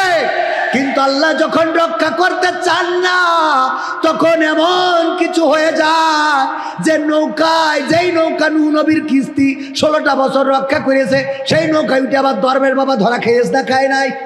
খেয়েছে। নৌকা পার হইতে গেল, আমার কালামানিক্কা বিসি পর্যন্ত হারাইছে না হারায় নাই? সব হারালো। ওগো আমার ভাইয়েরা, এই জন্য মাথায় রাখতে হবে, আল্লাহ রাব্বুল আলামিনের কাছে যদি মাথা নত না করেন, আল্লাহ রাব্বুল আলামিন বেইজ্জতি করতেও পারেন, আবার ইজ্জতও দিতে পারে না, পারে না। ইজ্জত দেওয়ার মালিক কে? আল্লামা সাইদির বাড়িতে কোনোদিন বুলডোজার চলেছে? আল্লামা সাইদি কবরে শুয়েছেন, এই মানুষটার 13টা বছর কারাগারে রাখলো। এই 13টা বছরের মধ্যে মুক্তি দিল না, মানসিক নির্যাতন করেছে, পরিবারের সাথে ভালো করে কথা বলতে দেয় নাই, দেখা করতে দেয় নাই, পরিবারের কাছে মন খুলে কথা বলতে দেয় নাই। এমনকি 13টা বছর পরে মানুষটারে আবার নিয়ে গেল জেলখানা থেকে হাসপাতাল, ইনজেকশন পুশ করলো, শহীদ করে দিল। তারপরে কি করলো ভাইরা আমার? এরপরে এই মানুষটারে শহীদ করেই ক্ষান্ত হয় নাই। 2টা সন্তান, কলিজার টুকরা সন্তানেরা যে হাসপাতালে অপেক্ষমান, একটু বাবার সাথে কথা বলতে চায়, অসুস্থ, হাসপাতালে নিয়ে আসা হয়েছে, এই মানুষটার সাথে দেখাও করতে দিল না, কথাও বলতে দিল না, আপনজনদের সাথে একটু মনের কথাটাও বলে যেতে পারলো না। ফাঁসির কাস্টে যারা ঝুলেছে তাদের তো অন্তত সুযোগ দেওয়া হয়েছে পরিবারের সাথে দেখা করার জন্য। দিয়েছে না, দেয় নাই? পরিবারের সাথে দেখা করার সুযোগ দেওয়া হয়েছে। 1 ঘন্টা 2টা ঘন্টা পরিবারের সাথে মনের কথাগুলো বলেছেন। আল্লামা মতিউর রহমান নিজামী রাহিমাহুল্লাহ তিনি সন্তানদেরকে বলেছিলেন, ওগো কলিজার টুকরারা বলো, আমি ফাঁসির কাস্টে কি আমার লুঙ্গি পরে যাব নাকি পায়জামা পরে যাব? কে যাবে সাথে আমার দাফন করার জন্য? কে যাবে? তোমাদের মাকে সাথে নিয়ে যেও না, এই পথ ক্লান্ত হয়ে পড়বে, অসুস্থ হয়ে পড়বে। মনের কথাগুলো বলার সুযোগ পেয়েছেন। আর আমাদের কোরআনের পাখি আল্লামা দিলওয়ার হুসাইন সাইদিকে এমন সুযোগটাও দেয়া হয় নাই, বলেন ঠিক কিনা? এখানেই শেষ নয়, আমি হাদিসে পড়েছি, আপনারাও জানেন, বিশ্বনবী বলেছেন, মৃত্যুর পরে ওই ব্যক্তি, মরা মানুষটা তার পরিবারের পরে হক রেখে যায় কয়টা? 4টা। কয়টা? 1 নম্বর হক হলো, যেই মানুষটা মারা যাবে, আমার রাহাত ভাই যদি ইন্তেকাল করেন, পরিবারের পরে তার 4টা হক থাকবে। মনে থাকবে কথাটা? 4টা হক থাকবে। 1 নম্বর হক হলো, ওই মানুষটা মারা যাওয়ার পরে খুব দ্রুত, অতি তাড়াতাড়ি তার দাফন কাফনের ব্যবস্থা করা। 2 নম্বর হক হলো, তার যদি কোনো ওসিয়ত থাকে সেটা পূরণ করা। 3 নম্বর হক হলো, যদি তার কোনো ঋণ থাকে পরিশোধ করা। আর 4 নম্বর হক হলো, তার রেখে যাওয়া ধন সম্পত্তি সুন্দর করে বন্টন করে দেওয়া। এই 4টা হক রেখে যায়, তার মানে দাফন কাফনের পরে 2য় নম্বর হক হলো কি করা? ওসিয়ত পালন। ওসিয়ত। এই সরকার দাফন কাফনটাও ঠিক মতো করতে দেয় নাই, বলেন ঠিক কিনা? দাফন কাফন করতে দিল না। 2 নম্বর হক ছিল তার কি করা? ওসিয়ত মোতাবেক খুলনার ওই যে সিদ্দিকে আলিয়া মাদ্রাসায় তার কবরস্থ করা, সেই কবরটাতেও ঘুমাতে দিল না, সেখানে কবর দিতে দিল না। এমনকি তার গায়েবানা জানাজা পড়তে গেল, গুলি করা হলো, শহীদ করা হলো। আমরা যারা এসেছি আমাদের গাড়িতে আক্রমণ করা হলো, রক্তাক্ত করা হলো আমাদের ভাইদেরকে, গাড়িগুলো ভেঙে গুড়িয়ে দেওয়া হলো। এমন অবস্থা করার পরেও এখন তারা বলে আমাদের অপরাধ কি? কথা কয় না? এক আল্লামা সাইদির সাথে যে অপরাধ করেছো, সেই অপরাধের ফাঁসি যদি 70 বার তোমাদের দেওয়া হয়, তাও হক আদায় হবে না, বলেন ঠিক কিনা? আবার কয় আমাদের অপরাধ কি? হ্যাঁ, আমাদের অপরাধ কি? অপরাধ খুঁজে পাও না। সেনা হত্যাকাণ্ড, দেশপ্রেমিক অফিসার বিডিআর হত্যাকাণ্ড যে ঘটানো হলো, দেশপ্রেমিক সেনা অফিসারদেরকে নির্বিচারে হত্যা করা হলো। আহারে, কেমন করে পারলে রক্তে রঞ্জিত করতে? তারপরে তোমরা এখানেই ক্ষান্ত হও নাই। ইসলামী আন্দোলনের নেতাকর্মী, এখানে আমি কোনো দলের হয়ে আসি নাই, দলের কথা বলা আমার মুখ্য উদ্দেশ্য নয়। আমি আপনাদের একটা মানুষ হিসাবে পরিচয় করিয়ে দিতে চাই। আমার রাহাত ভাই কোন অপরাধের কারণে মাঝখানে মেশিন এক কান দিয়ে দড়িয়ে দেওয়া হলো? অস্ত্র মামলায় জেল খাটা লেগেছে না লাগে নাই? আরে, জেলের নির্যাতন, কারারুদ্ধ, কারাবরণ। যেই মানুষেরা অস্ত্র ধরে না, আমি কবির বিন সামাদ মাঝে মাঝে বলে থাকি, আমি কবে মুরগি জবাই দিয়েছি, কবে গরু জবাই দিয়েছি, ছাগল জবাই দিয়েছি, আমার মনে পড়ে না। আমার মনে, কারণ হলো আমার বড্ড মায়া করে, খাইতে অসুবিধা নাই, খাওয়ার সময় খাই, কিন্তু মায়া হয় এই প্রাণীটার এক্ষুনি চোখের সামনে মেরে ফেলবো, কষ্ট লাগে। একটা ব্যাঙ আমার টায়ারের নিচেই পড়ুক, এটাও আমি চাই না। একটা সুসো ইঁদুর, এটাও যেন আমাদের ট্রাকের, আমাদের বাসের, আমাদের এই যে গাড়ির, আমার প্রাইভেটের তলে পড়ে পড়ে মারা যাক, এটা আমরা চাই না। যেই মানুষগুলো আমরা একটা ব্যাঙ মারতে চাই না, একটা ইঁদুর মারতে চাই না, সুসা মারতে চাই না, সেই মানুষগুলোর আবার সামনে অস্ত্র দিয়ে দেয়। এই অস্ত্র চালানো তো দূরের কথা, এই অস্ত্রগুলোর নাম জানাও তো দূরের কথা, চোখের দেখাও কোনোদিন দেখি নাই। বলেন ঠিক কিনা? ঠিক না বেটা? আমাদের অবস্থাটা এমন। আমাদের জিকোর কাছে ইসলামী ব্যাংকের সিকিউরিটি বড় একটা মেশিন নিয়ে দাঁড়ায় থাকে। আমি আবার ইসলামী ব্যাংক এজেন্টের প্রোপাইটার। আমার একটা এজেন্ট ব্যাংক আছে, বাংলাদেশ ইসলামী ব্যাংক। 5 তারিখের আগে মানুষ টাকা রাখতে চাইত না, এর পরেতে রাখছে। আমার ভাইরা, এই ব্যাংকের প্রোপাইটার হওয়ার কারণে, এজেন্ট ব্যাংকের প্রোপাইটার হওয়ার কারণে মাঝে মাঝে ব্যাংকে যেতে হয়। জরুরি প্রয়োজনে মেশিন নিয়ে একটা দাঁড়ায় থাকে গেটের কাছে। আমি বললাম, এই মেশিন কি নিয়ে দাঁড়ায় থাকেন না, মাঝে মাঝে একটু ফায়ার মায়ার দিয়েছেন, মাঝে মাঝে একটু দিছেন না, এমনি ধরে দাঁড়ায় থাকে। বলতেছে আমার পাশে থাকা এক অফিসার আরিফ স্যার বলতেছে, ভাই উনারে আপনি এই কথা জিগায়েন না কেন? কয় ওর ট্রেনিং এ পাঠানো হয়েছিল, ট্রেনিং করার জন্যে ওই মেশিন ধরে একটু গুলি করতে হবে। ওর মেশিন ধরে বলিছে 1 2 3 যখন বলবো ফায়ার দিবা, ও ফায়ার দিয়ে নিজে বেহুশ, ফায়ার দিয়ে ও উল্টে পড়িয়ে নিজে বেহুশ হয়েছিল। তো এই হলো আমাদের অবস্থা। আমাদের যদি ফায়ার করতে পারে লোক মারা, কি আমরাই আগে নেটওয়ার্কের বাইরে চলে যাব? কথা কয় না। আর আমাদের নামে দেয় হত্যা মামলা। আমরা যারা বউরে মারতে গেলেও মায়া করে, কথা কয় না। বোর গায়ে তাই হাত তুলতে গেলে মায়া করে। ও আমার ভাইরা, আর এত কিছু করার পরে ওরা বলে আমাদের অপরাধ কি? অপরাধ দেখো না, আমার আবু সাইদ কি অপরাধ ছিল? বুকটা পেতে দিল মায়ের সন্তান, লেখাপড়া করে কর্মের জন্য, চাকরির জন্য, কোটা বৈষম্যের জন্য রাজপথে দাঁড়ালো। আইন তাদের দাবিটা মেনে নিয়ে নিলেই তো হয়ে যেত, কিন্তু দাবি মেনে না নিয়ে আহারে অপবাদ দেয়া হলো। আমি কি চাকরি দেব মুক্তিযোদ্ধার সন্তানদের, নাকি রাজাকারের নাতি নাতনিদের? তোমরা রাজাকার রাজাকার কত বলবা আর কত গালি দিবা? আমরা তো রাজাকার নই, বরং তোমরা ছিলে ভারতের রাজাকার। এবং দেশ 5 তারিখের স্বাধীনের পরে সেটা প্রমাণ হয়েছে না হয় নাই? আমরা যদি রাজাকার হইতাম, আমরা যদি পাকিস্তানের রাজাকার হইতাম, তাইলে 71-এর পরে আমরা পাকিস্তানে চলে যেতাম। যারা দাদার দেশের রাজাকার একটাও এই দেশে নাই। বলেন ঠিক কিনা? সুতরাং প্রমাণ করে দিয়েছ আমরা নই, আমরা নই। আমরা রক্ত দিয়ে মানচিত্র রক্ষা করব, আমরা জীবন দিয়ে মানচিত্র রক্ষা করব। এই বাংলাদেশের 1 ইঞ্চি জমিন আমরা দাদাদের হাতে নয়, আমেরিকানদের হাতেও ছেড়ে দিতে রাজি নই। এই বিচারে কি ঐক্যবদ্ধ হতে রাজি আছেন? যদি রাজি থাকেন 5টা মিনিট সময় নেব। মুহতারাম চলে আসবেন। 5টা মিনিট আপনাদের কাছে বলতে চাই, আমার রব বলেছেন ইয়া আইয়ুহাল্লাযীনা আমানু হাল আদুল্লুকুম আলা তিজারাতিন তুনজিকুম মিন আযাবিন আলীম। ওগো ঈমানদারেরা, আমি কি তোমাদের এমন একটা ব্যবসা ধরিয়ে দেব, যেই ব্যবসা ধরে যদি তোমরা দুনিয়ার পরে চলতে পারো, তাহলে কঠিন জাহান্নামের আযাব থেকে বেঁচে যাবে। সেই ব্যবসা আমরা সবাই জানি। পরের আয়াতেই আল্লাহ বলেছেন সূরা সাফ, তুমিনুনা বিল্লাহ ওয়া রাসূলিহি ওয়া তুজাহিদুনা ফি সাবিলিল্লাহ বিআমওয়ালিকুম ওয়া আনফুসিকুম যালিকুম খায়রুল লাকুম ইন কুনতুম তা'লামুন। আমার এই আয়াত পড়ার পরে যারা খুব ভালো বোঝে ওরা উঠে যাচ্ছে, হ্যাঁ, কারণ ওরা বুঝতে পেরেছে এই আয়াত ব্যবসা যেহেতু বলিছে তাহলে টাকা তো লাগবে, ঠিক না বেঠিক? ব্যবসা করতে পুঁজির দরকার আছে না নাই? তো আমি আপনাদের কাছে একটু পুঁজি ইনভেস্ট করতে বলবো।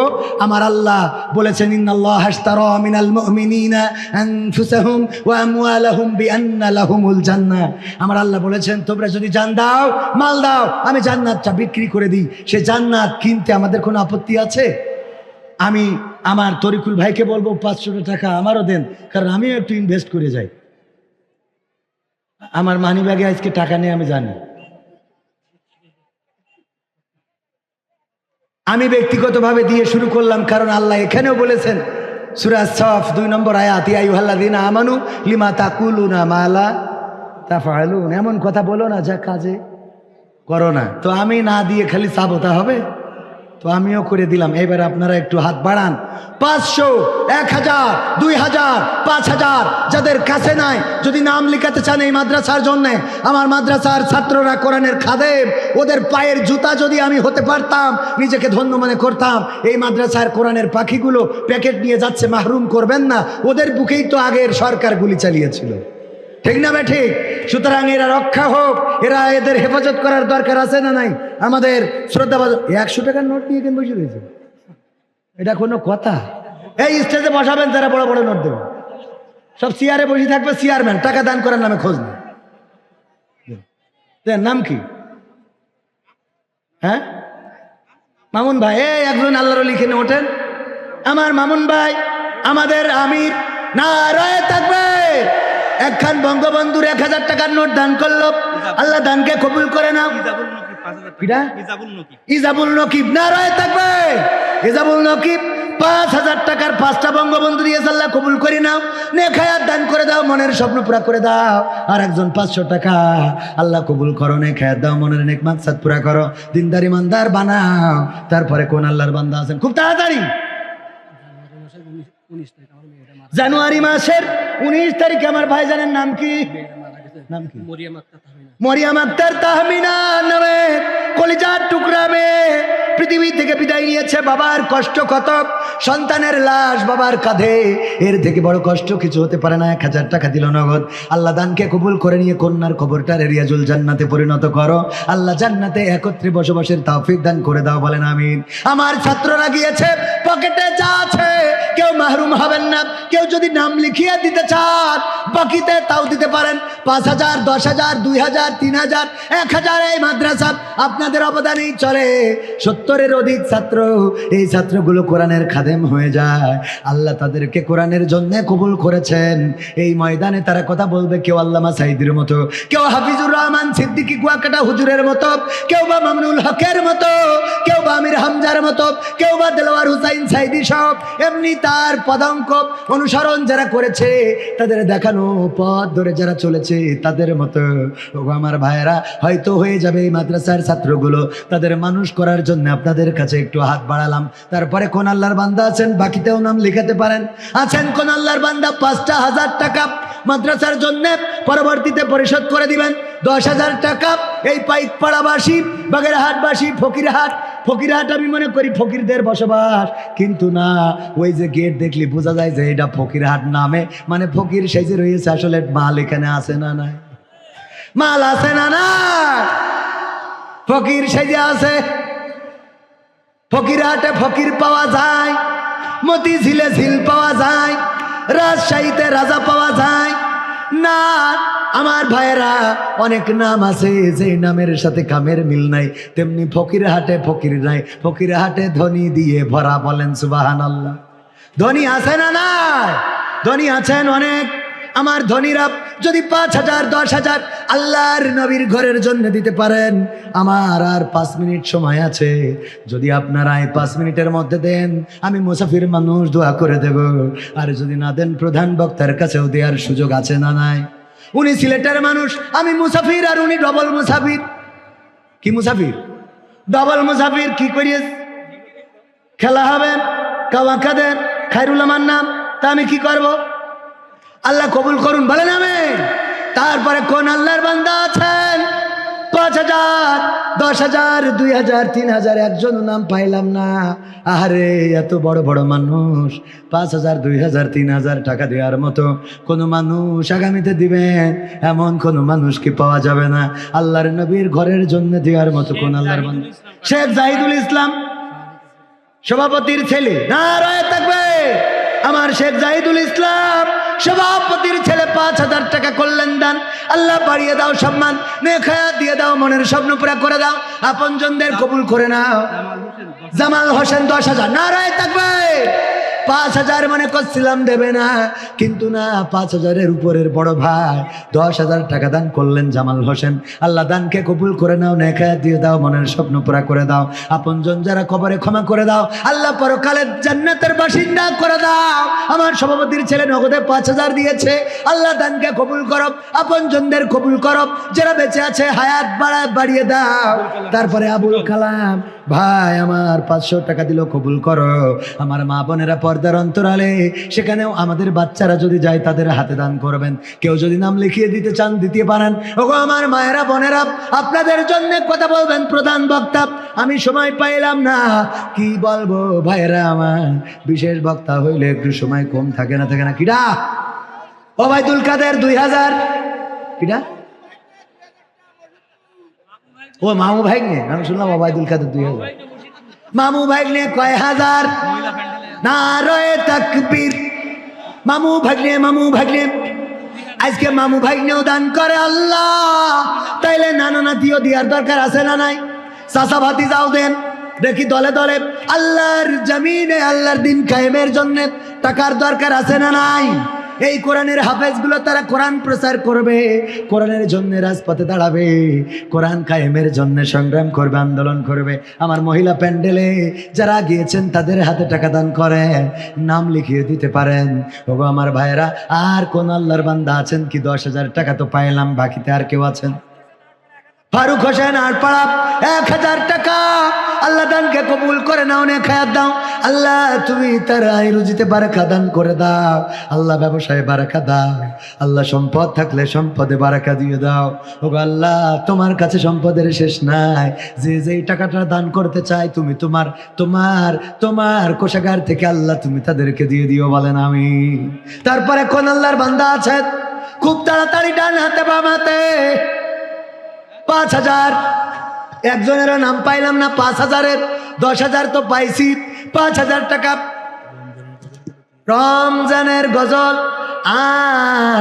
আমার তরিকুল ভাই দেরি করে এসেছে ইসলামিক সিটি টিভি, মনে করিলাম রমজানের গজল দিয়ে শুরু করবো, আজ না হয় আর একদিন হবে, দরকার হলে আমলিক ক্ষমতায় আসলি গাবো। নাইম শেখ, হ্যাঁ শেখ গোষ্ঠীর লোকই তো দেখছে, তা না হলে তো বাঁচবে না। নারায়ে তাকবীর। ইয়ে শেখ সে শেখ নাম আমি বুঝি, ইয়াসিন তার দাদা দাদির নামে 1,000 টাকা, আর নাইম শেখ দিল 1,000।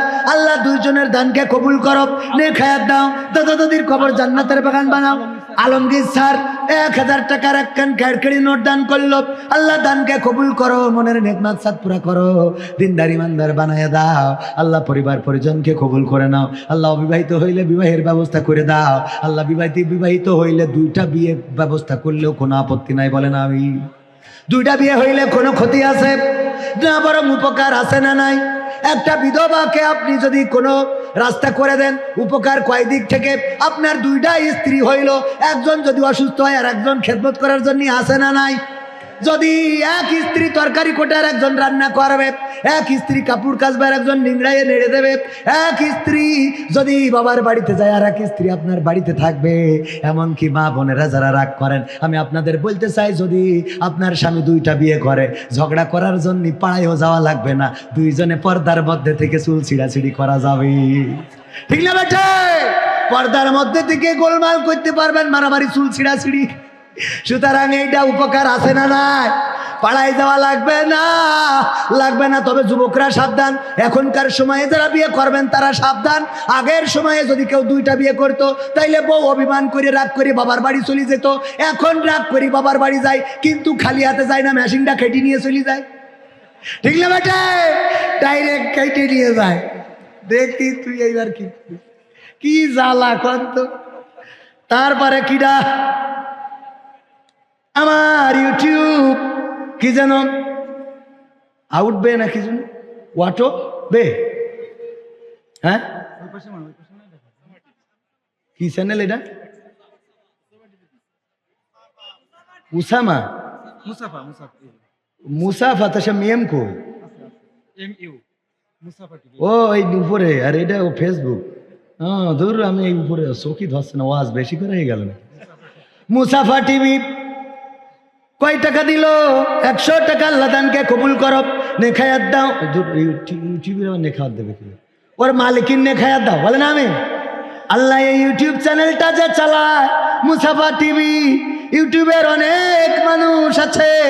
ইউটিউবের চ্যানেলের নাম কোরআনের আলো, হাদিসের আলো, জান্নাতের পথ, জাহান্নামের রাস্তা। নিজে নামাজ পড়েন এমন আছে না নাই? আল্লাহ মুসাফি টিভি যেন এমন না হয়, আল্লাহ টিভির প্রোপাইটারও যেন নামাজি হয়, দিনদার ইমানদার হয়। আল্লাহ সেই তৌফিক দান করে দাও, নেখায়া দাও, দিনের পথে চলার তৌফিক দান করে দাও। কি সর্দার? আজবাহার সর্দার কাঁঠালতলা 1000 টাকা। আল্লাহ দানকে কবুল করে নাও, নেখায়া দাও। আমার সময় 2 মিনিট কুরাস করিস, বক্তা কই? আমি ছেড়ে দিই, তুমি ছেড়ে দিই। আমার ভাইয়েরা আর 5000 টাকা দেওয়ার মতো একজনও পাইলাম না। 5000 টাকা কোন আল্লাহর বান্দা আছেন ডানে বামে? যদি না দেন, অনেকেই মনে করে আমার দিয়া লাগবে না, আমার মুখে তো বড় দাড়ি, গায়ে বড় জুব্বা, মাথায় বড় টুপি, আছে পাঞ্জাবি, আমার দেয়া লাগবে না, আমি তো জান্নাতের পথে চলি। আমরা হুজুর যারা মনে করি আমাদের জান্নাত কনফার্ম, ওই দিন প্রথমে উদ্বোধন করবে কবির বিন সামাদের দিয়ে, হয়তো আমাদের না করলেও আমার মতো একজনকে দিয়ে, ঠিক না বে ঠিক? আবার আমার দিয়েও করতে পারে না। মঈন শেখ কি করিস পাজায়, এটা খুঁজছিলাম যত তো পাজায় কই। মাশাআল্লাহ, না আপনি শেখ গোষ্ঠীর লোক না? শেখ হাসিনা চলে গেল, আপনি গেলেন না? না রয়ে থাকবে শেখ পরিবারের মানুষ, আল্লাহ কবুল করুন বলেন আমিন। টাকা 5000 না, আরো বনে বাটাম দিয়ে আরো একটু নেওয়া উচিত, দরকার নেই ভাই। আমার ভালো মানুষ কি জন্য? মঈন শেখ ভাই কয় হাজার? 5000 টাকা করলো দান। আল্লাহ বাড়িয়ে দাও, সম্মান দেখায় দাও, মনের স্বপ্ন পুরা করো, আপনজনদের কবুল করো। কিন্তু আমার মা বোনদের একটাও নাম পাঠাই নাই। আমার আবেদা, জবেদা, সবেদা, হাসিনা, খালেদা কই? হ্যাঁ তাড়াতাড়ি নিয়ে আসেন ওগো আমার ভাইয়েরা। আরে টাকা নিয়ে আসতো না, ও হুজুর নিয়ে আসতে। কাঁঠালতলার মামুন একটা ফ্যান দেবো, ভালো কাজ করি। হ্যাঁ ভালো, গরমের সময় তো ফ্যান দেবো। নারায়ে তাকবীর।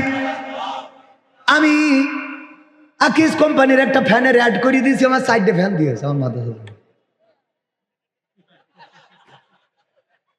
আমি এই বছর যা ইনকাম করছি টাকা পয়সা সব নিয়ে যেয়ে আমার মাদ্রাসায় খরচ করতেছি। ঠিকানা তানজিমুল কুরআন ক্যাডেট মাদ্রাসা, জিকরগাছা, ছুটিপুর, 1 নম্বর কলেজ রোড। আপনারা গেলি যাবেন।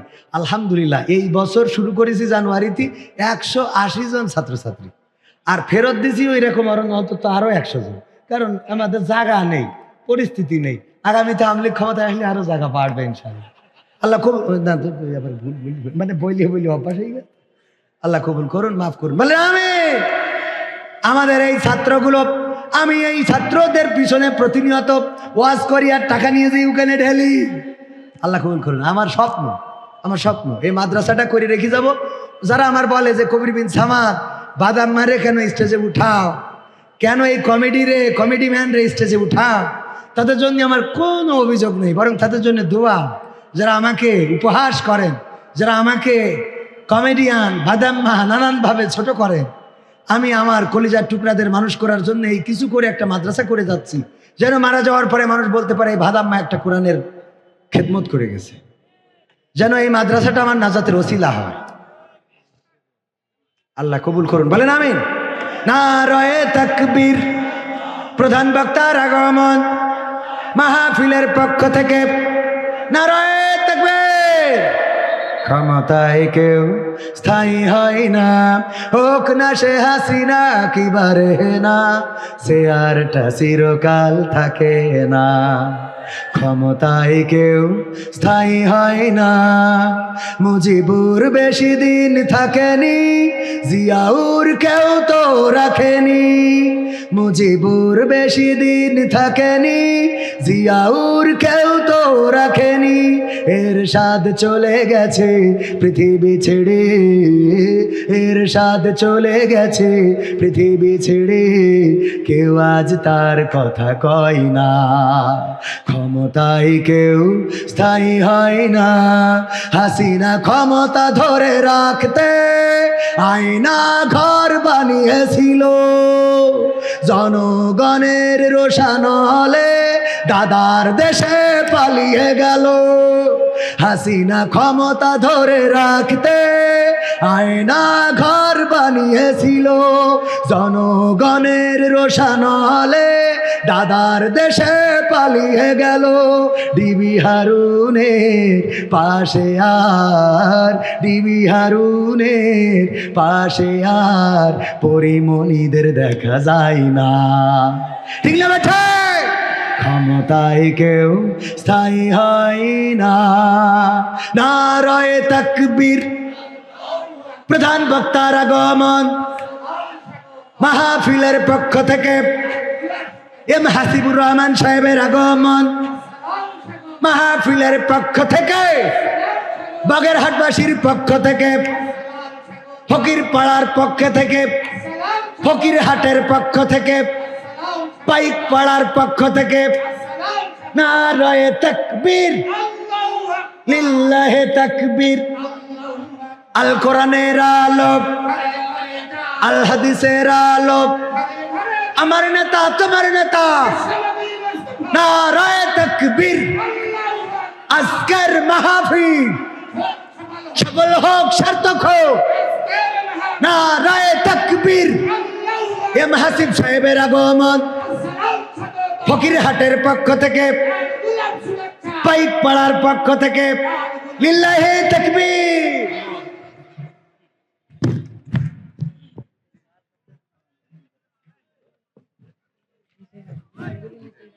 একটুখানি একসাথে লেগে যাচ্ছে। এই দাঁড়ান, এমন শেষ করি যে আপনি সংগ্রামী মারতেছি। তুমি কথা বললাম, এতক্ষণ তো বিদায় নিতে হবে না। সেদিন রাত 1টার সময় এক নেতা কথা বলবে, বলছে প্রিয় হাজেরিন, হাজেরিন থামান, আমি বলে দিচ্ছি ওইভাবে বলবো। রাত 1টার সময় হাজেরিন খুঁজবে। একটা গান ভাইকে বসায় রেখে একটুখানি বিয়াদবি করে গেয়ে চলে যাবো, কারণ এই বছর আর বাগেরহাটে দেখা হবে না। গণতন্ত্র চিনি নাই আমি, জানি না গণতন্ত্র।